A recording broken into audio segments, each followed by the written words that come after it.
Greetings from the Channel Islands. I'm Ken, and I like to keep a journal. I'm spending the weekend on beautiful Santa Rosa Island in Channel Islands National Park, California. I thought this would be a great opportunity to talk about my 7 skills of journal writing.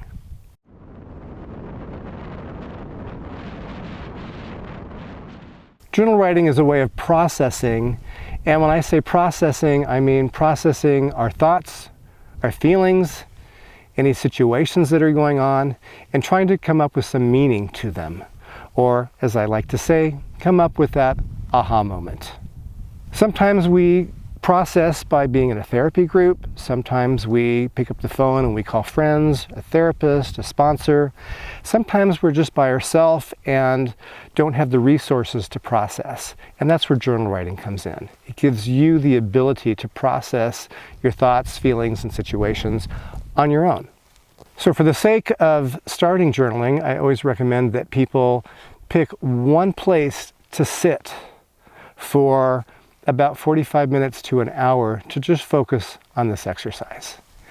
And to do it straight through, not to get up and walk around and start again, because to really process, you really need to give this attention. And it's for you, so you need to give yourself the time and the attention. I always recommend writing 2 pages, and it is a process, and it narrows down what's happening to get to more of the core of what's happening within you.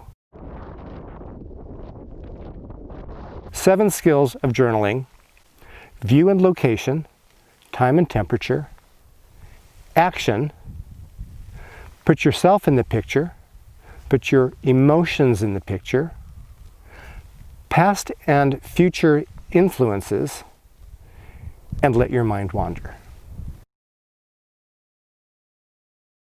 Number 1 is location. Location is, what do you see from where you are sitting? I'm looking at the mountains in front of me. I'm looking at the dried grass, the trail leading to the campground, the little wind shelters that are part of the campground. I'm looking at a blue sky that has no clouds. That is what I'm seeing right now. Now, if I was looking in this direction, then my view would be of the ocean and of Santa Cruz Island on the horizon. Wherever it is you're sitting, that's the view that you write about. Time and temperature, it's about 1:15 in the afternoon, and it's actually decently warm out here for a November day. Kind of brings you into the moment with the timestamp when you add the time and temperature.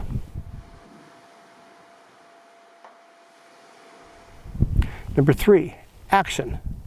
What's the movement around you? What's the sights, the sounds, the noises? This is a very windy island, and there's a breeze coming through. The grasses are gently blowing in the breeze.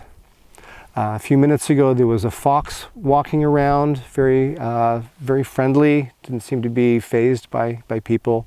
A couple campers just walked by on their way down to the beach. That's the movement, that's the action. That's my physical environment.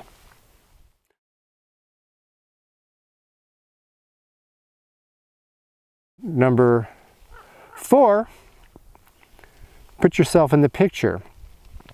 This is my yearly trip to the Channel Islands, and normally I go to Santa Cruz Island. So putting myself into the picture, why I'm here. I'm here because this is something I do annually. This is something I do with friends and family. However, there was a problem with getting a reservation on Santa Cruz Island, so I was flexible, and here we are on Santa Rosa Island. I also know that I have to knock off this video in a few minutes because there's a boat coming to take me back to the mainland, so that's something else about this emotion, which leads into number 5, put your emotions in the picture. I've had a great trip. I'm feeling very satisfied. I'm also feeling a little pressed for time because I have to walk about 1.5 miles back to the dock to load everything on the transport boat to get back to the harbor of Ventura. So a little rust, a little pressed for time, but also just with all this beauty around me, I'm just very serene. I'm holding on to the moment as long as I can. I just really enjoyed this trip. Past and future influences. Right now, the past influence for me would be this morning when I launched my kayak. I took a spill. The waves were pretty bad. I got in my kayak and it rolled over. And by the time I got back in it, the swells were coming in, and the second one just totally knocked me over and really banged me up and bruised me up. So I'm leaving this island with a story. Past and future influences don't necessarily have to be immediate, like what happened this morning. It could be any memories of the last time I was here, certainly memories of the first time I was here, when it was so windy that we couldn't hardly do anything. The second time I was here, I had amazing memories with a coworker that is no longer with us, passed away about 11 years ago. So when I'm here, part of my past influence is, remembering him and the times that we had here and on other camping trips. If, say, there was a conflict with anybody on the trip, then past influences might be, when have I had similar conflicts with people like this in the past, and how did I deal with them, or how did I not deal with them?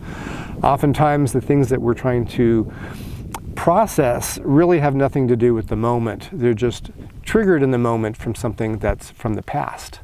If I got upset because I heard somebody shouting at their kid, maybe it reminded me of the time when I was a kid and something happened to me. I have to carry a lot of stuff back to the dock, and the reason I have to carry a lot of stuff back to the dock is because on a similar trip, it was very windy and transport was canceled, and we were stuck on the island an extra day. And fortunately, we had enough food then, so I always pack much extra food.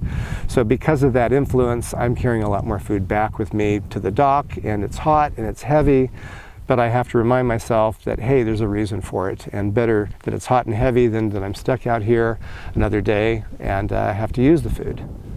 Not that being stuck on this beautiful island would be a problem. And then number 7 is just let your mind wander. Sometimes that has to do with thinking of people that you would like to bring out here in the future to share something like this with. Maybe it's thinking about what this island was like 100 years ago when there were ranchers on this island, or 1,000 years ago when the Chumash Indians used to come out here. Just let your mind go where it needs to go. It's a funneling effect, and you're starting with the surface and getting to the deeper stuff, almost like an iceberg. You're not looking at the tip of the iceberg, you're looking at what's at the depth. And when you find that depth, you have that aha moment, and there you have processed.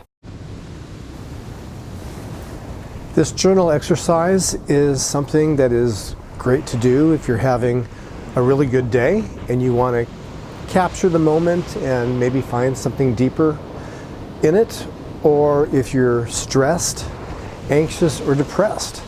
It's a good way to find out what's really happening at that deeper level and come up with a solution, come up with some healing. If for any reason you're doing this and you find that you're getting more stressed or depressed, put it down, walk away, and maybe come back later on. But oftentimes people tell me that they felt stressed, depressed, anxious, and didn't do this, and then relapsed or something bad came out of this, and somebody else will tell me that they felt the same way and did this exercise and they actually felt better. So just know, if you're feeling worse, put it down, but chances are it's something that's really going to help you out in the long run. I've got to get back to the boat. I've got to run. I've had a great weekend out here. The journey home is only the next chapter in this adventure. I'll see you all back at shore.